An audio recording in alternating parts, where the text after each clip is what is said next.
You know, all these strength sports are just about leverage.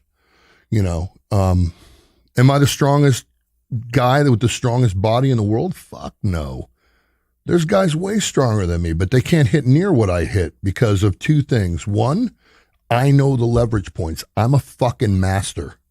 And two, the mental. The brain controls everything. And no matter what I have, I'll go under 1,300 pounds. I don't give a fuck. Because the thing about it is you need to stay in your itinerary. When that weight's coming down, I don't feel the muscle in my arms. I feel the bones in my arms flexing back and forth. So if I'm not in that perfect leverage point, my arms will snap. And that's why these guys panic and they freak out, because mentally they're not there. Have you always had that? Always. The thing is, never fear the weight. You fear the weight is your enemy. The weight is mine. It's not the enemy. It's part of me. And that's the key to winning. Knowing that before you even fucking get up there, that is done 100% is everything. I'm not like, hey, you know, today I'm going to try and do the best that I can. No, fuck no. That shit is done before I even step on the fucking platform. I've done it in the gym a million times. There's no reason why I can't do it now. So that thing is, you're always prepared though.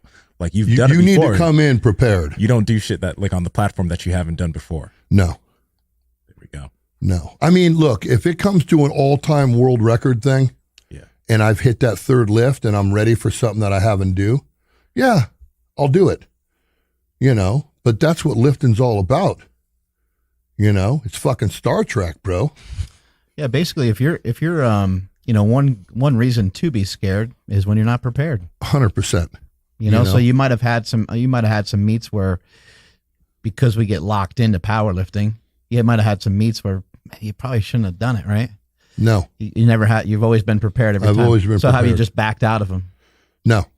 No, you just, if you make a decision to do it, you go all in. I do it.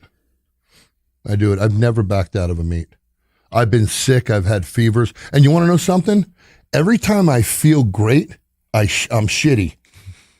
The crappier I feel, the day I hit the 1031 at 275, I had food poisoning. I was 312 pounds and my daughter cooked me chicken. It wasn't all the way through. Dude, I puked down to 295. Yeah.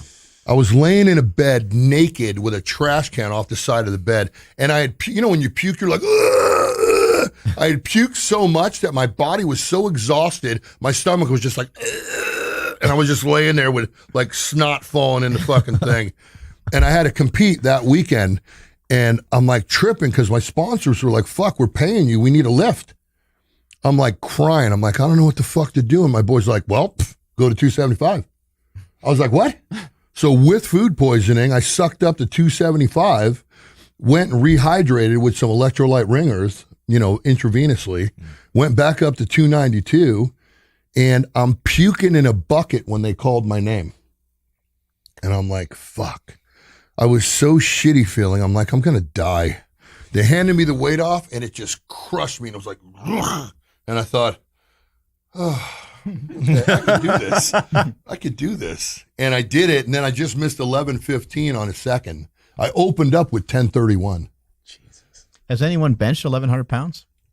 I mean, Tiny Meeker attempted it, which he gets credit for, but, you know, everybody in the world, including Tiny, knows that shit did not lock out. Even you do. What's it, 1102 bench? Something like that. You saw it. You saw the incomplete bench. I don't. Yeah, I don't.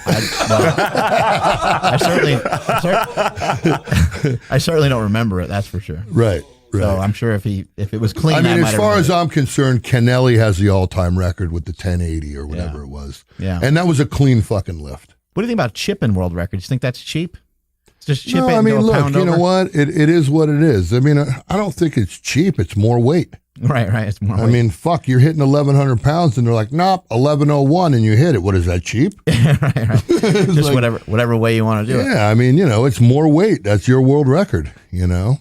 Do you have any regrets? Because I've heard you a long time ago, you told me that I think you said you benched like 755 raw. I bench 785 raw. Jeez. Do you have any regrets that you were not able to do that on a platform? I do. And my wife told me, because there was no raw movement, and I was doing it at the gym all the time, and she's like, just do it. And I'm like, why? Nobody gives a fuck. I should have done it. Baby, you were right. I should have done it. I fucked up, 785. Yeah, 785. I got 800 to here. And I couldn't lock it out. Was a big part of that the board training? Like, so did everything's about board training. Did you hit like 800 off of one board, or I've gone 815 off of 2 boards before. Raw. That's insane. Yeah, that's incredible. I mean, look, Spoto used to handle more board press. Spoto used to do pin presses and stuff with over 800 pounds too. Yeah, Eric Spoto.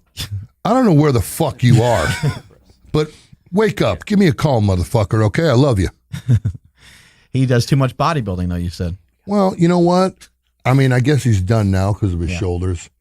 But he's still handling some big weights. Dude, he's a gnarly dude, bro. He's a gnarly dude. And he's legit. All his lifts are legit. The man came out. He did his thing. I heard he hadn't posted in like 2 years. Yeah, he hasn't been. 2016. Yeah. People haven't seen much from him in a while. Is he still hanging out with Stan in Vegas? I don't know. I haven't heard anything from Eric Spoto in a while. I mean, I text him here and there, so I know he's still around. Yeah. I talked to his friend Brody more than I talked to him. I actually asked him a very interesting question for this podcast today, in preparation for this podcast. I asked him who would win in an arm wrestling match. And he said, you can never really tell what's going to happen, but if I was to bet, I'd bet on myself. Of course he would. Hey, let me tell you something. That'd be a great showdown, though, don't you think? It would be a great showdown. I mean, we talked about it before, and then he disappeared. Eric's a very emotional guy. Yeah. You know what I mean? And I mean, I'm not talking shit about him. No, it's hard for him. Look, he's a great friend, and he's a great athlete. It was tough for him to come out of his shell and he's got a lot more perform. arm wrestling experience than I do. You know what I mean? I remember when I was training with him, I grabbed his hand one time and I said, pull me. And he I swear to God, it felt like he could just rip my arm off my body. And I was like, holy fuck. Cause like when I was showing you out there, it's not your arm. Yeah. It's not pushing. It's your whole fucking body. Yeah. I don't know if you people have seen the arms that Eric Spoto has. They're like 43 and a half inches. They're like fucking ridiculous. It's insane. Yeah. What do you think has drawn you toward this for so long? Like why, why do you think you're still so obsessed with it? It seems like with the bench, just with lift, just as like the whole lifting thing, like you're almost like possessed by it, right? Like it seemed like you probably sacrificed a lot of things. You had a great gym going. You're a very smart guy. You've had other businesses going over the years. I got a great gym going now. And there's a lot of opportunities that you probably just couldn't really get into because you were taking it so much time in the gym. It was funny because Rich used to tell me, these guys got all into YouTube and everything. And he's like, man, you got to get into YouTube. Now's the time. And I just didn't do it because I wanted my name to be solidified as the greatest. I didn't want to just be a YouTube guy.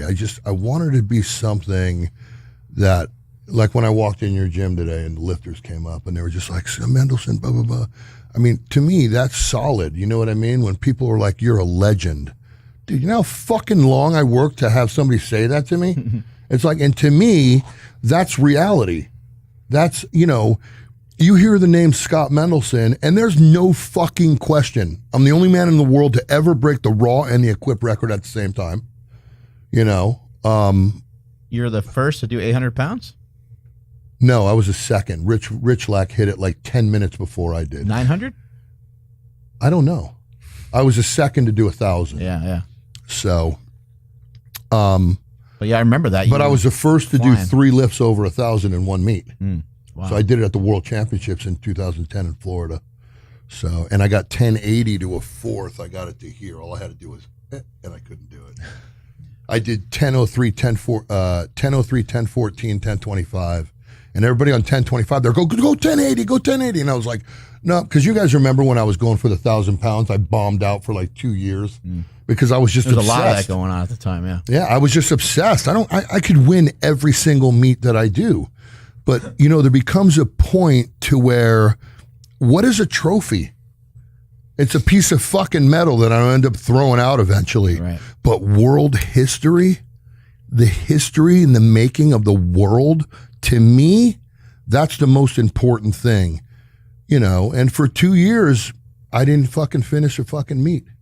And then all of a sudden I show up and I go 3 for 3 over 1,000. That's why I did it and didn't go 1080, because I was like, I want to be solidified. I fucked up. I should have gone 1080 on the third. But it is what it is.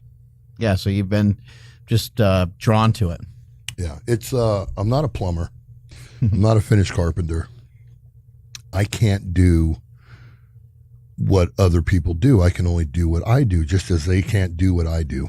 So everybody has a purpose in this world, and I believe at this point, I don't believe that this is what my purpose is.